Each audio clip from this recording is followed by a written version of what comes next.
పిల్లల పండుగ పేరుతో క్రియా స్వచ్ఛంద సంస్థ ప్రతి ఏటా 2 రోజుల పాటు నిర్వహిస్తున్న కార్యక్రమానికి జేఎన్టీయూకే వేదికగా నిలిచింది.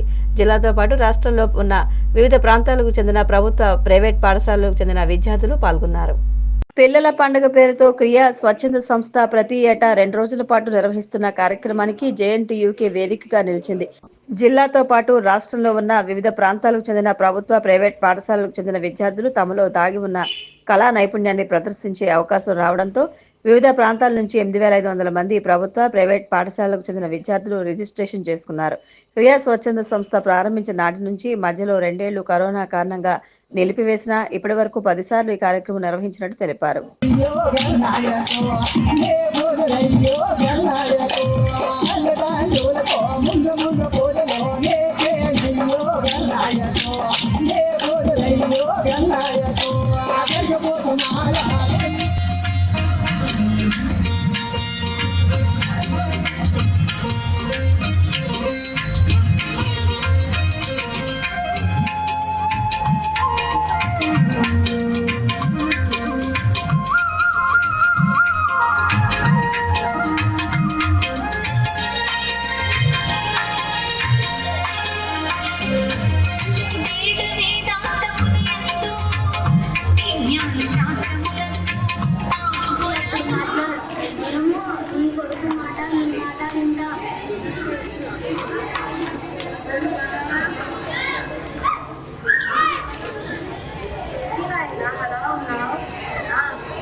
క్రియా పిల్లల పండుగ 2024 సంవత్సరానికి కాకినాడలో జేఎన్టీలో జరుగుతుంది. మొత్తం 8,500 మంది పిల్లలు రిజిస్ట్రేషన్ చేయించుకుని ఈ 2 రోజులు శనివారం, ఆదివారం కూడా పార్టిసిపేట్ చేస్తున్నారు. 28, 29 తేదీలు. సో మొత్తం రాష్ట్రం అన్ని ప్రాంతాల నుంచి ఇక్కడికి వచ్చారు. దాదాపు 1,500 మంది వేరే ప్రాంతాల నుంచి వచ్చారు. వాళ్ళకి అకామిడేషన్ కూడా ప్రొవైడ్ జరిగింది. సో 27 రకాల కాంపిటీషన్లు అంటే డ్యాన్సింగ్ దగ్గర నుంచి singing, debate, quiz, next drawing, clay moulding, next science experiments, project works, ఇలాగ దాదాపు 27 ఈవెంట్లు పిల్లలు వాళ్ళ యొక్క కళా నైపుణ్యాన్ని ప్రదర్శిస్తారు.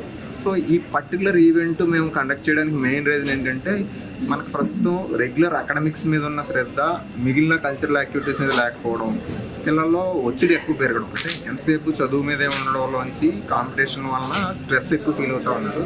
అదొకటే కాకుండా ఎప్పుడైతే మనకి క్రియేటివ్ స్కిల్స్ పెరుగుతూ ఉన్నాయో మిగిలిన అకాడమిక్ స్కిల్స్లో కూడా వాళ్ళు ఇంప్రూవ్ అవుతారు. ఎందుకంటే ఒకే రకమైన యాక్టివిటీ ఏదైనా రెగ్యులర్గా చేస్తూ ఉంటే ఒకలాంటి మానిటైన్ వచ్చేసి వాళ్ళు లోడ్ తీసుకోలేకపోవడం వలన సరిగ్గా చదవలేకపోతారు. అదే ఎప్పుడైతే అకాడమిక్స్తో పాటు క్రియేటివ్ స్కిల్స్లో కూడా వీళ్ళు పార్టిసిపేట్ చేయడం, వాటిలో ఇంప్రూవ్మెంట్ సాధించడం జరిగితే కనుక ఈవెన్ అకాడమిక్ స్కిల్స్లో కూడా చాలా బాగా గెయిన్ అవుతారు. ఈ పర్టికులర్ది ఈవెన్ ఐన్స్టీన్ విషయంలో కూడా మనకు ప్రూవ్ అయింది. ఆయన జస్ట్ సైంటిస్ట్ మాత్రమే కాదు, ఆయన మంచి వయలిన్ ప్లేయర్ కూడా. సో అదే దాని నుంచి ఇన్స్పిరేషన్ తీసుకుని మేము కల్చరల్ యాక్టివిటీస్ మీద శ్రద్ధ పెట్టి ఇవన్నీ ఈవెంట్స్ కండక్ట్ చేస్తున్నాం.